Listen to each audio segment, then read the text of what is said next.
Marne et pas France, c'est un acteur qui intervient sur 44 communes, 293 km², un ensemble de 600 000 habitants à peu près de 215 000 emplois, et donc c'est un aménageur de référence sur toute la partie est de l'Île-de-France.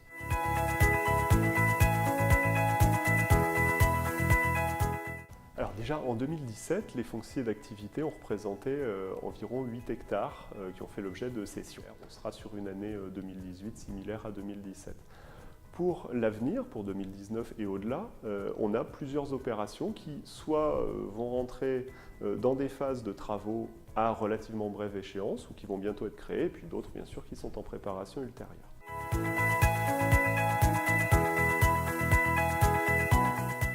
Alors, je serais tenté de dire que le premier rôle d'un promoteur, ça va être de répondre à la demande de ses clients, bien évidemment, d'y travailler avec nous, mais aussi d'anticiper cette demande. Et c'est là où le travail est intéressant entre les promoteurs et les aménageurs comme nous, c'est de se demander quel est l'état du marché, mais surtout quel va être l'état du marché demain et quels sont les bons produits qui vont faire mouche, alors peut-être même que la demande n'a pas complètement émergé.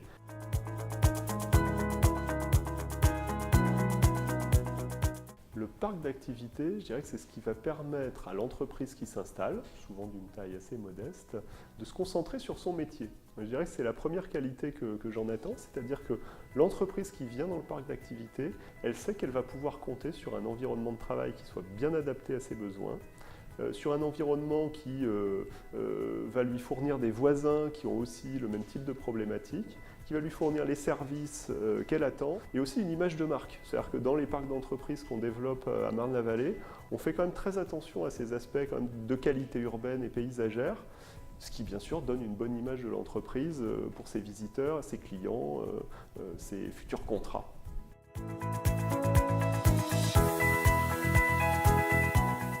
Spirit, c'est un partenaire historique sur Marne-la-Vallée.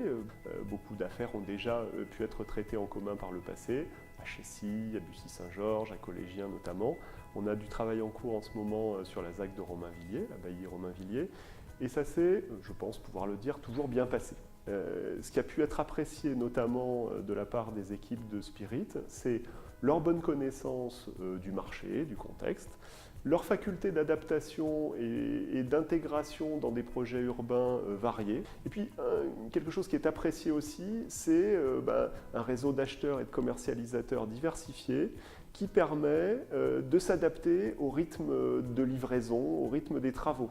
Et donc, on arrive à avoir une commercialisation comme ça qui est régulière, bien échelonnée et à mener l'opération dans de bonnes conditions techniques et de commercialisation.